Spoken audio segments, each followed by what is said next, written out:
아멘.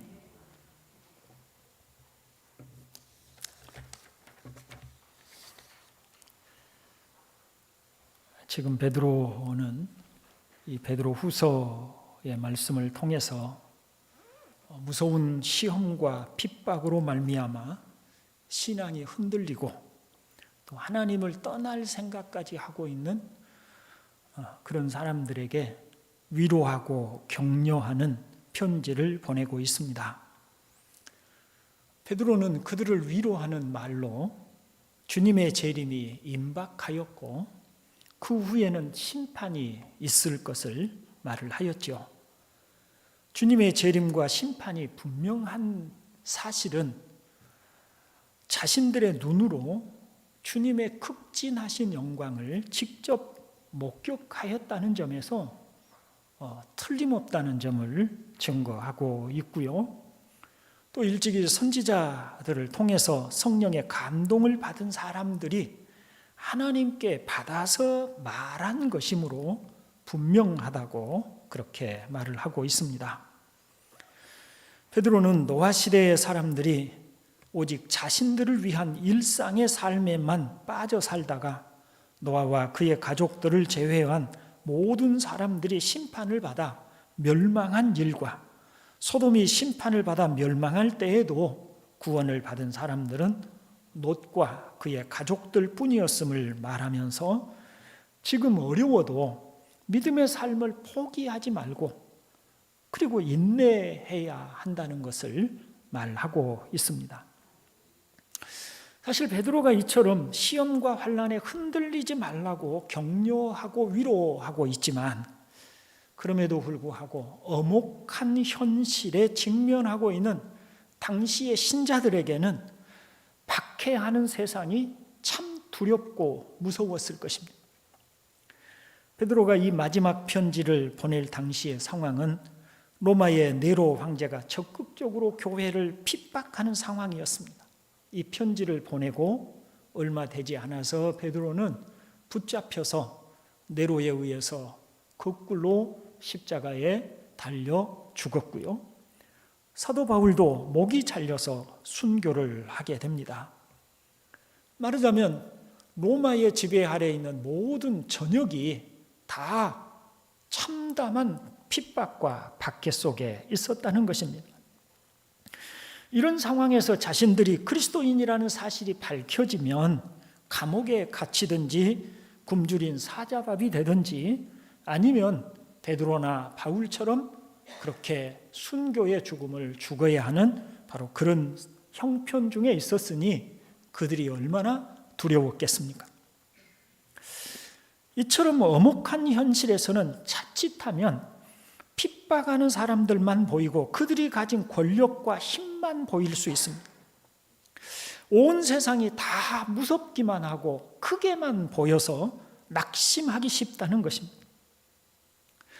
이런 현상들은 적극적인 핍박이 없는 지금이라고 해서 크게 다르지 않습니다. TV를 켜면 해박한 지식과 달변을 가진 과학자들이 하나님이 없는 우주와 세상을 말합니다. 책을 펼쳐들면 갖가지 사상을 가진 사람들이 하나님 없는 세상에 관한 이야기를 해댑니다. 죄악은 갈수록 기승을 부리고 사람들은 죽음 다음이야 어떻든지 관심이 없고 오직 살아서 무엇을 누리며 살까만 생각하는 듯이 보입니다. 심지어 신앙인들까지라도 하나라도 더 많이 가지고 더 많은 것을 누리고 싶어서 한없이 욕심을 부려댑니다. 이런 세상에서 하나님의 심판을 말하며 진리를 따라 자기 십자가를 지고 주님을 따르자라고 하는 말은 공연불처럼 보여집니다. 목사인 저도 설교를 하면서 때로는 마치 벽을 보고 말하는 것처럼 혹은 허공에 대고 말하는 것처럼 느껴질 때도 자주 있습니다.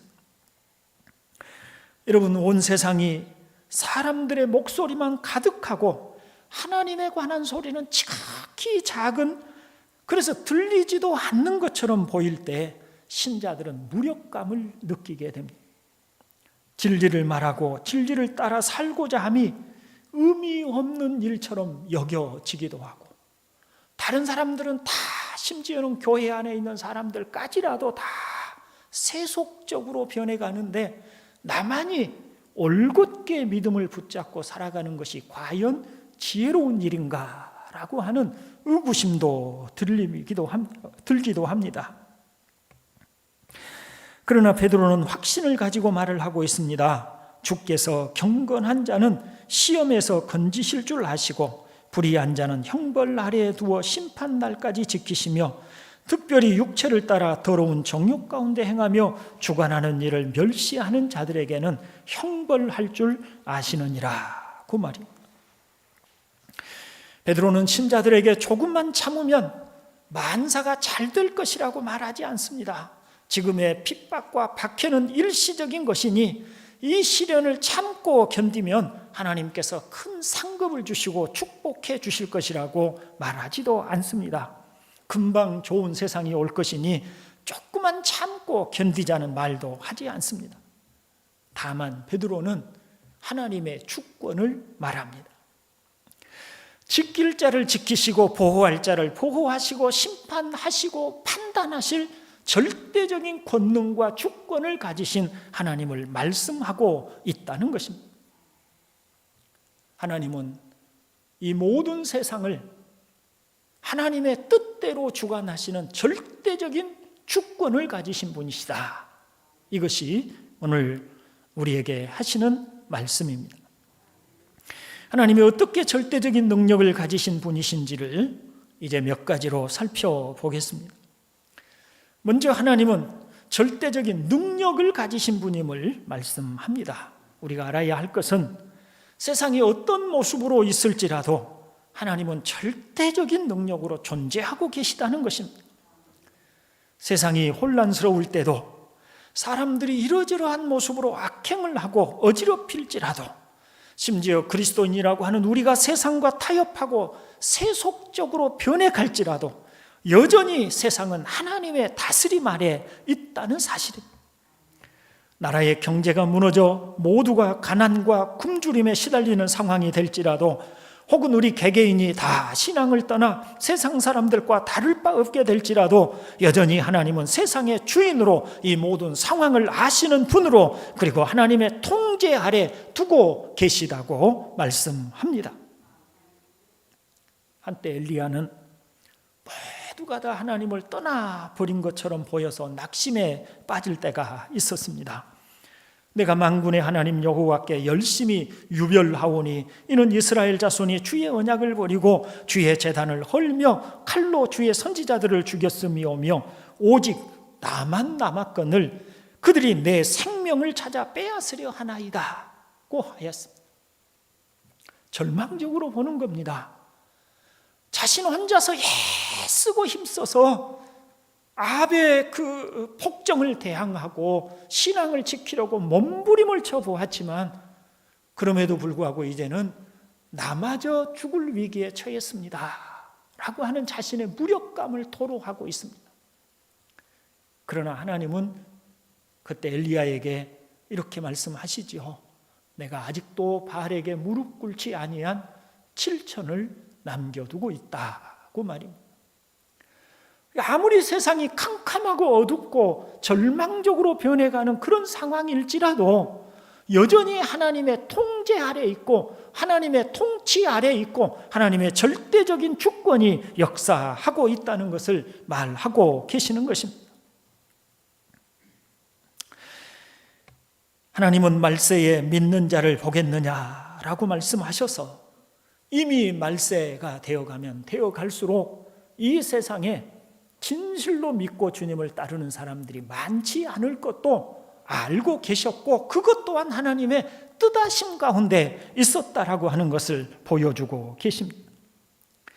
그러니 우리 눈에 아무리 혼란스럽게 보여지는 상황일지라도 하나님의 뜻에 벗어나는 일은 결탄코 없다는 사실을 믿으셔야만 할 것입니다. 그렇다면 의문이 생깁니다. 하나님은 지극히 선하신 분이시고 의로우신 분이신데 그분이 절대적인 능력과 권능을 가지시고 세상을 통치하신다면 세상을 다스리시고 그분의 뜻대로 주관하신다면 그렇다면 왜 이 세상에 이처럼 악과 죄가 횡행하고 그리고 이처럼 많은 고통이 세상에 있는가 하는 것입니다. 먼저 성경은 하나님이 악을 허락하신다고 가르치십니다. 하나님은 헤아릴 수 없는 지혜와 계획 안에서 악을 허용하십니다. 이것은 신비이지요. 만일 하나님이 악을 허용하시지 않는다면 이 세상에 악은 결코 존재하지 않을 것입니다. 모든 것을 아시는 하나님은 마귀가 하나님을 반역하여 떠난 것을 허용하셨습니다. 그 이유를 우리는 알 수가 없지만 하나님이 허용하셨기에 마귀와 그를 따르는 악한 영들이 하나님을 떠나 악의 근원이 될 수 있었습니다. 하나님이 허용하셨기에 마귀가 에덴 동산에 와서 아담과 하와를 미혹하여 하나님이 금하신 실과를 따먹게 함으로 인류가 죄 아래 타락하게 되었습니다. 하나님이 모르시거나 하나님으로서는 어쩔 수 없어서 그렇게 된 것이 결코 아니라고 하는 말입니다. 다만 우리는 하나님이 무슨 뜻에서 그러한 것인지를 알 수는 없습니다. 우리는 그것을 하나님이 가르쳐 주시지 않으셨기 때문에 모르는 것입니다. 그럼에도 불구하고 분명한 것은 이 세상에 악이 존재하는 것은 하나님이 악을 만들어내시거나 악을 창조하신 것은 아니시지만은 그러나 이 세상에 악이 존재하는 것은 하나님의 허락 때문에 악이 존재한다는 것입니다. 다음으로 하나님은 악을 허락하셨지만 그렇다고 악이 마음대로 활개치고 활동하도록 하시지는 않으셨습니다. 하나님은 마귀가 욥을 송사하는 것을 허락하셨습니다. 그리고 욥을 시험하는 것도 허락하셨습니다. 다만 하나님은 허용의 범위를 정해 주셨습니다. 하나님은 마귀는 하나님의 사람 욥을 시험하였지만 그리고 욥을 고통 가운데 두었지만 그러나 마귀가 마음대로 할 수 있었던 것이 아니고 하나님이 허용하시는 범위 안에서만 할 수가 있었습니다. 본래 이성 없는 짐승 같은 죄인들을 그대로 내버려 두셨다면 이 세상은 그야말로 지옥이 되어 버렸을 것입니다. 그러나 하나님은 몇 가지의 장치를 마련하셨습니다. 먼저 국가라고 하는 조직이나 양심을 통하여 인간의 악을 일정 부분 통제하도록 하셨습니다. 아무리 부패한 권력이라도 정부가 없는 것보다는 있는 것이 훨씬 더 낫지요. 또 하나님은 때때로 부흥의 역사를 일으켜서 악을 통제하셨습니다. 교회 역사를 보면 하나님은 가끔씩 부흥의 역사를 일으키셨습니다. 부흥이 일어나서 하나님을 향한 거룩한 심정들이 일어나게 되고 그러므로 사람들이 도덕심이 올라가게 되고 도덕적인 수준이 올라가게 되므로 세상에 악이 점점 사라져가는 그런 일들이 일어나게 되었다라고 하는 것입니다. 교회가 도덕적인 능력을 잃고 사회의 지탄의 대상이 되며 하나님의 빛은 어두워져만 가는 것처럼 보일 때에도 하나님은 부흥의 불길을 일으키셔서 교회와 사회를 다시 회복시키는 일을 하셨습니다. 무엇보다 하나님은 심판을 통해서 악을 억제시키십니다. 노아 시대의 사람들의 상태를 여호와께서 사람의 죄악이 세상에 관영함과 그 마음의 생각의 모든 계획이 항상 악할 뿐임을 보시고 라고 기록하고 있음을 볼 수 있습니다. 이렇게 사람들의 죄악이 세상에 가득 관영하게 되었을 때 하나님께서 이런 세상을 심판하셔서 다시 의로운 노아로 하여금 시작하게 하신 것이죠. 그 죄악의 세상을 심판하시고 쓸어버리시고 다시 새롭게 시작하도록 하셔서 악이 그야말로 극성을 부리지 못하도록 하나님께서 일정 부분 통제하고 계심을 볼 수가 있습니다. 사사시대의 이스라엘의 역사는 그러한 하나님의 심판과 회복을 선명하게 보여줍니다. 이스라엘이 하나님을 떠나서 악을 행합니다. 그러면 하나님이 그들을 심판하시죠. 그래서 이방의 민족들이 쳐들어와서 이스라엘을 핍박하고 억압하고 고통을 당하게 합니다. 이스라엘 백성들이 하나님 앞에 부르짖으면 하나님이 사사를 통해서 그들을 불러 구원하여 주시죠. 이런 일을 반복하면서 하나님께서 그 사사시대 하나님이 없이 살아가는 그 시대 사람들에게 그들의 악이 완전히 이스라엘을 뒤덮지 못하도록 하나님이 그들을 통제하시고 그 악을 다스리셨던 것을 우리가 볼 수가 있습니다.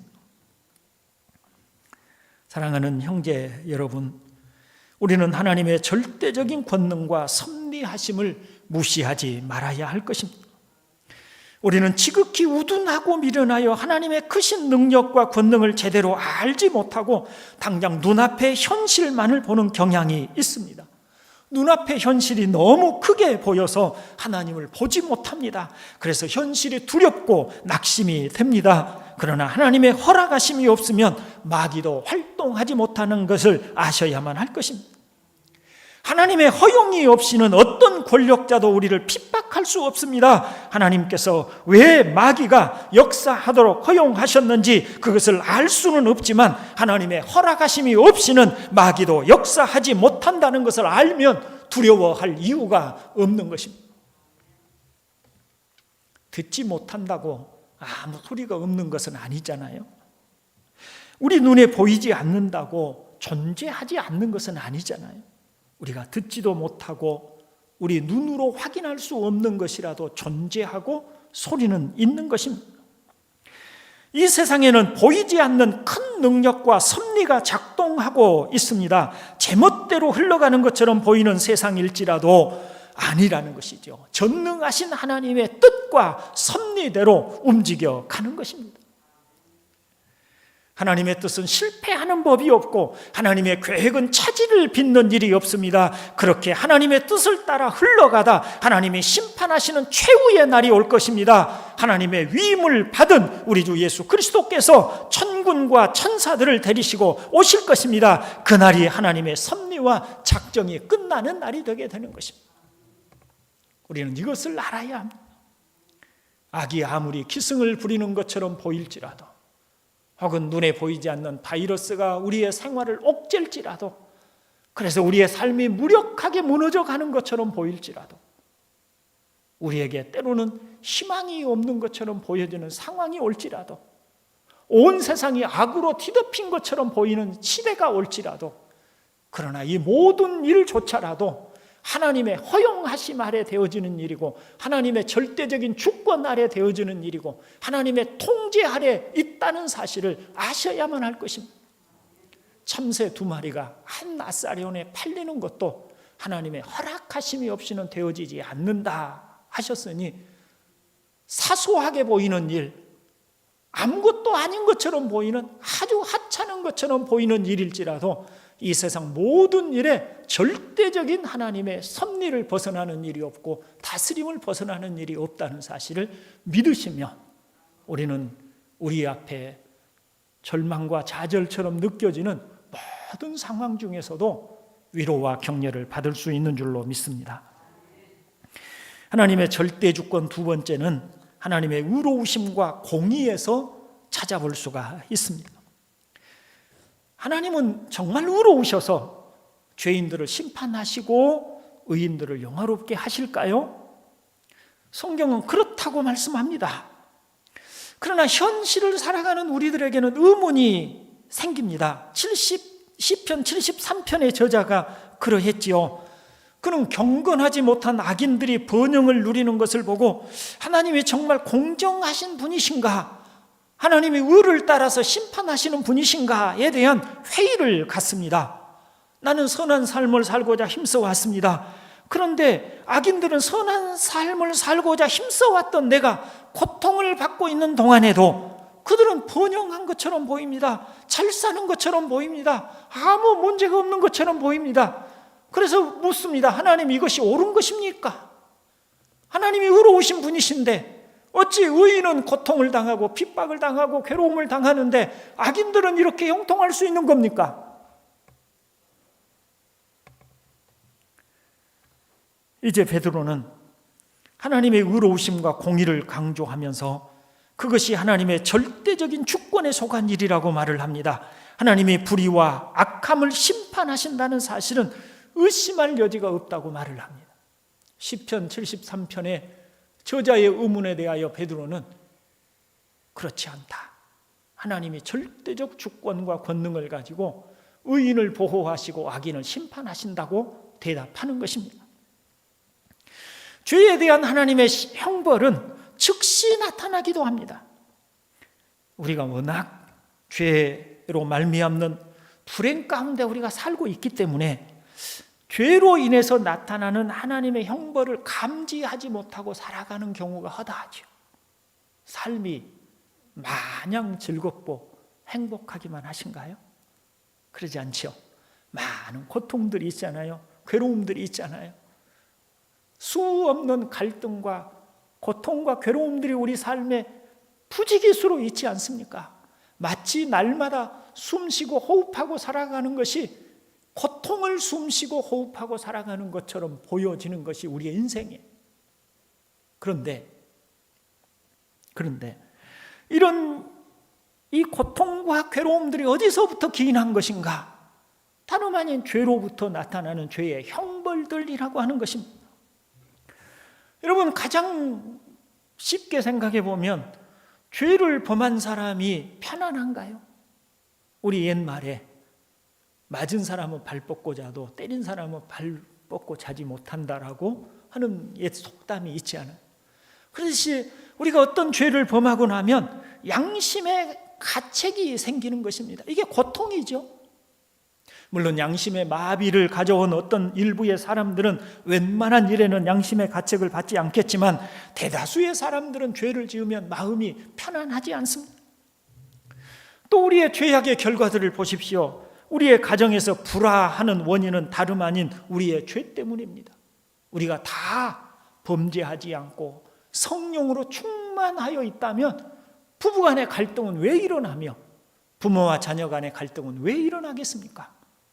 우리가 다 성령 충만하지 않고 자기 육신의 정욕과 육신의 생각대로 행하기 때문에 죄로 말미암는 그런 생각들 따라서 우리가 살아가기 때문에 수많은 갈등과 괴로움들이 우리 속에 있는 것이고, 사람들과의 갈등, 가장 가까운 부부 간에도 부모와 자녀 간에도 그런 갈등과 다툼이 있게 되고 이혼하는 일이 일어나게 되고, 또 부부 간의 갈등과 또 부부 간의 어떤 사람의 잘못된 허물들과 결함들이 그 자녀들에게까지 또 상처를 주고 그 자녀들도 그 상처로 말미암아서 일생을 괴로움과 고통 가운데 살아가게 하는 일들도 다 우리의 죄로 말미암아 즉시로 나타나는, 우리가 세상에 사는 동안에 나타나는 형벌들인 것입니다. 당자는 집을 나가서 살면 행복할 것 같아서 아버지의 재산을 가지고 먼 도시로 갔습니다. 그러나 행복할 것 같았던 것은 잠깐이었고 그 후에는 말할 수 없는 불행을 안고 살아야만 했습니다. 그가 아버지의 집으로 돌아오기까지 말입니다. 로마서 1장은 저희를 그 상실한 마음대로 내버려 두셨다라고 하셨는데 그 결과로 온갖 고통들과 괴로움들이 우리의 삶 가운데 임하였습니다. 매일매일 겪는 많은 고통과 괴로움들은 우리 자신 넓게는 우리 인간들의 허물과 죄에 대한 결과물들인 것입니다. 심지어는 늙어가고 병들고 죽는 모든 것도 다 우리 인간의 죄로 말미암는 결과인 것이죠. 하지만 베드로는 우리의 죄에 대한 하나님의 공의로운 형벌은 현재뿐만 아니라 내세에도 계속된다고 합니다. 오늘 본문을 보십시오. 9절에 주께서 경건한 자는 시험에서 건지실 줄 아시고 불의한 자는 형벌 아래에 두어 심판 날까지 지키시며 라고 말씀을 합니다. 4절에서는 뭐라고 합니까? 하나님이 범죄한 천사들을 용서하지 아니하시고 지옥에 던져 어두운 구덩이에 두어 심판 때까지 지키게 하셨으며 라고 합니다. 이것이 죄에 대한 결과입니다. 사람은 그가 죄를 짓는 순간 어떤 형태로든 세상에서 죄에 대한 형벌을 받습니다. 그러나 그것으로 끝나지 않습니다. 불의하고 불경건한 사람들은 죽음 후에 심판의 날이 오기까지 형벌의 상태에 놓여 있게 됩니다. 믿고 싶지 않겠지만 그것이 성경이 말씀하고 있는 진실입니다. 부자와 나사로의 이야기에서 주님은 부자가 아직 마지막 심판을 받지 않은 상태이지만 말로 표현할 수 없는 고통을 당하고 있음을 가르쳐 주셨습니다. 물론 의인들은 아직 영화로운 상태에 있지 않지만 낙원에서 안식하고 있습니다. 그리고 그 후에 마지막 심판이 있습니다. 마지막 심판은 단지 사람에게만이 아니라 모든 피조물에 대한 심판입니다. 그때는 범죄한 천사들과 공중의 권세 잡은 모든 영들과 죽음 후에 형벌 아래 놓여있는 모든 사람들에게 이르기까지 최후의 심판을 받고 영원히 지옥의 불구덩이에 던져지게 되는 것입니다. 사랑하는 형제 여러분, 하나님은 절대적인 권력을 가지시고 세상을 통치하실 때에 의와 공의로서 판단하시고 심판하신 분이신 것을 아셔야만 합니다. 시편 62편은 주께서 각 사람이 행한 대로 갚으심이다 라고 하였고, 바울도 하나님께서 각 사람에게 그 행한 대로 보응하신다 라고 하였습니다. 하나님은 우리의 모든 행위를 살펴보십니다. 여호와의 눈은 어디서든지 악인과 선인을 감찰하시느니라고 말씀하신 것입니다. 잠시 우리 눈에 보기에 악인들이 형통한 것 같고 의인들이 오히려 고난을 당하는 것처럼 보일지라도 하나님은 불꽃 같은 눈동자로 악인과 의인들을 보시는 것입니다. 악인들이 잠시 동안 형통하는 것은 그들의 죄에 업을 쌓아가는 것이고 그들의 죄의 업을 더욱더욱 가중시켜가는 그런 것일 뿐인 것이지, 그들에게 죄에 대한 하나님의 형벌과 심판이 없다는 것이 아닌 것입니다. 하나님의 심판은 누구도 벗어날 수 없으며 그 엄중한 손길을 피할 자는 아무도 없습니다.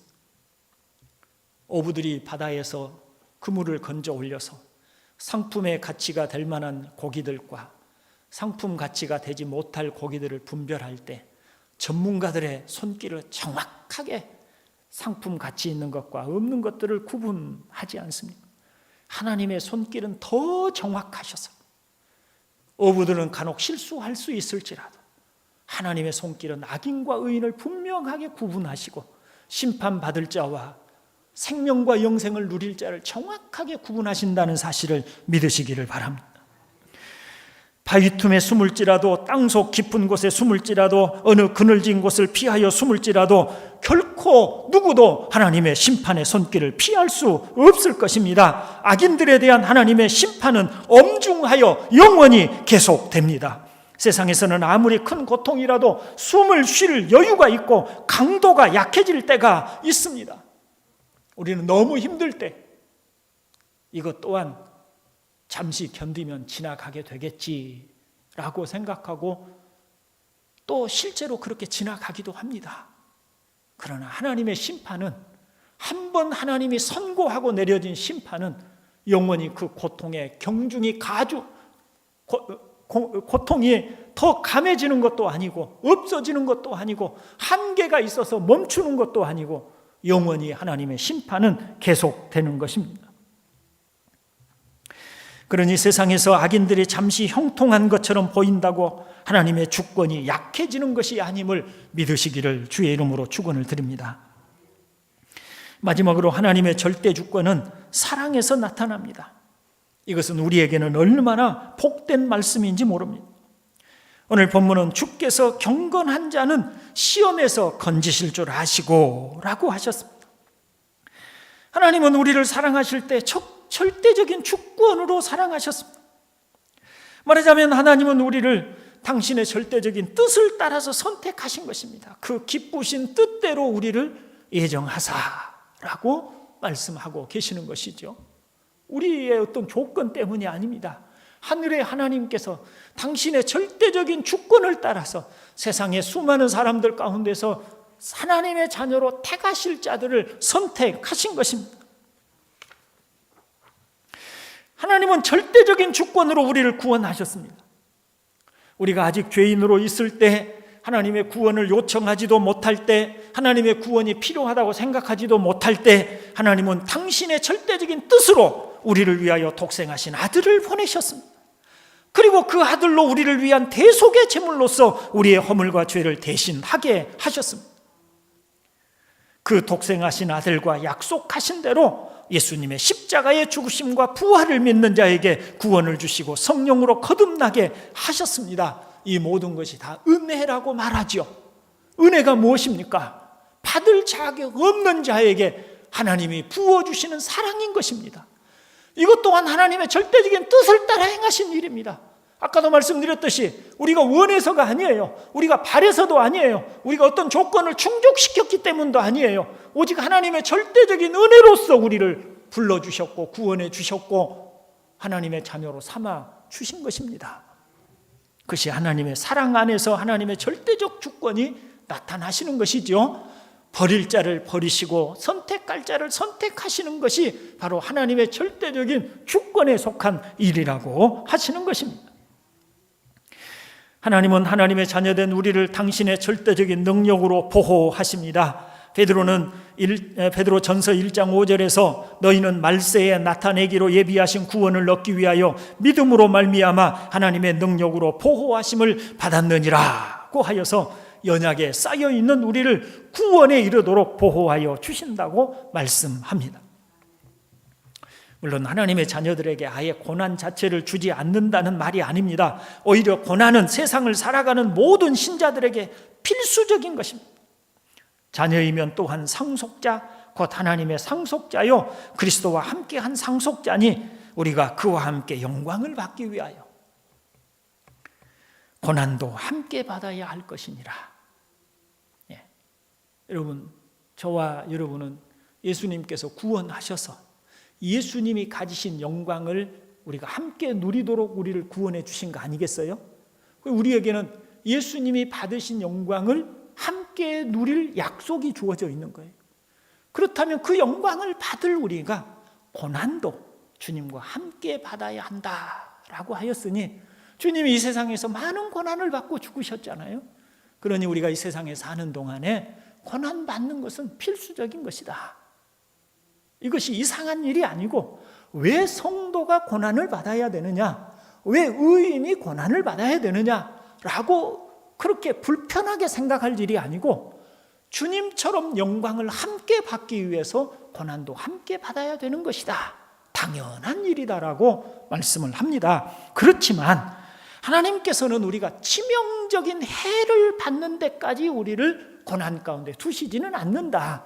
하나님이 보호하셔서 우리를 위하여 우리에게 치명적인 해로, 다시 말하면 영원한 심판 아래 처하기까지 우리를 내버려 두시는 것이 아니고 구원에 이르도록 우리를 지켜주신다는 것이죠. 거기 마태복음 10장 28절을 함께 읽어봅니다. 몸은 죽여도 영혼은 능히 죽이지 못하는 자들을 두려워하지 말고 오직 몸과 영혼을 능히 지옥에 멸하실 수 있는 이를 두려워하라. 아멘. 그래서 하나님께서는 우리의 영혼을 구원하여 주셔서 주님과 함께 영원한 영광 가운데 살도록 하나님의 절대적인 사랑으로 당신의 주권으로 구원받은 우리를 보호해 주신다고 말씀을 합니다. 이제 말씀을 정리하고 마치려고 합니다. 사랑하는 형제 여러분, 하나님의 존재조차 인정하지 않으려고 하는 이 세상에서 믿음을 지키며 산다는 것은 참 어려운 일이죠. 우리는 한치 앞을 내다보지 못하는 눈을 가졌으며 사소한 것들조차 분별할 지혜도 갖지 못했습니다. 이렇게 우매한 우리이기 때문에 힘겨운 세상 속에서 하나님을 알고 의지하며 살기란 쉽지 않습니다. 그러기에 자꾸 의심이 들고 당황해하고 두려워하기도 합니다. 그런데 성령의 감동으로 된 하나님의 말씀은 하나님께서 절대적인 주권을 가지시고 세상을 다스리시며 통치하신다고 분명하게 말씀을 합니다. 마귀와 악한 영들도 하나님이 허용하신 범위 안에서만 우리를 시험하거나 악을 행할 수 있다고 말씀합니다. 그들도 하나님의 절대적인 다스림을 벗어나지 못하는 것입니다. 하나님은 가만히 세상이 저절로 굴려가는 것처럼 내버려 두시는 것 같지만 결코 그렇지 않습니다. 우리의 모든 생각과 행위를 다 아시고 때가 되면 심판하시는 분이십니다. 그리고 하나님의 심판은 결코 약하지 않습니다. 반면에 사랑하는 자녀인 우리에게는 한없는 인자를 베푸셔서 보호하여 주십니다. 문제는 누가 하나님의 보호를 받는 경건한 사람이냐라고 하는 것입니다. 누가 하나님의 보호를 받는 경건한 사람입니까? 우리를 사신 주를 믿는 사람입니다. 허물과 죄로부터 우리를 사서 구원해 주신 예수 그리스도를 믿고 고백하는 사람입니다. 이 세상이 하나님의 심판 아래에 있다는 것을 아는 사람입니다. 세상이 하나님을 대적하고 반대하며 거부하는 것을 알기 때문에, 그런 세상에 대하여 하나님의 심판이 있음을 알기 때문에 세상과 짝하지 않고 세상과 어울리지 않고 구분되게 살고자 하는 사람입니다. 이런 사람들의 최고의 소원은 오직 하나님을 믿기에 어떻게 하면 하나님을 기쁘시게 하는 자로 살아갈 수 있을까라고 하는 소원을 품는 줄로 믿습니다. 하나님의 거룩한 영광을 찬양하고 감사하고 싶어 합니다. 하나님께서 자신을 보호하시고 지키신다는 것을 믿음으로 흔들리지 않는 걸음으로 주님을 따라가는 사람입니다. 코로나 감염병으로 우리가 많이 흔들렸습니다. 이러다 교회는 어찌 되려나? 세상은 어떻게 되려나? 우리는 어떻게 될까? 두려움이 우리에게 있었습니다. 그러나 이제 베드로의 말을 우리가 들었습니다. 하나님이 통치하신다. 때로는 우리를 고난 가운데 두시기도 하고 시험 가운데 두시기도 하고 불행과 괴로움을 우리가 당하는 일이 있게 하실지라도 하나님의 절대적인 손길 아래 이 모든 것이 있는 것이다. 우리 또한 하나님이 보호해 주신다. 이 사실을 오늘 우리가 들었으니 담대하게 또 용기 있게 이런 현실 속에서도 하나님을 믿음으로 말미암아 힘써 담대함을 가지고 사는 저와 여러분 되기를 주님의 이름으로 축원을 드립니다. 기도하겠습니다. 자비로우신 우리 아버지 하나님, 감사합니다.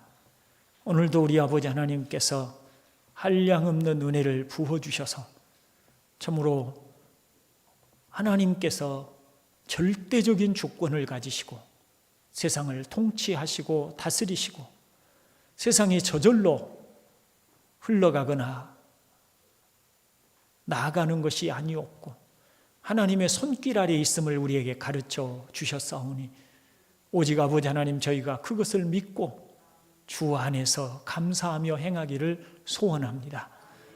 아버지 하나님, 하나님을 믿사오니 하나님의 손길이 우리와 함께하고 계심을 믿사오니 우리는 힘을 얻고 위로를 받습니다. 오늘도 우리 동산교회 모든 교우들이 힘과 위로와 용기를 얻게 하여 주시옵소서. 구주 예수님의 이름으로 기도드리옵나이다.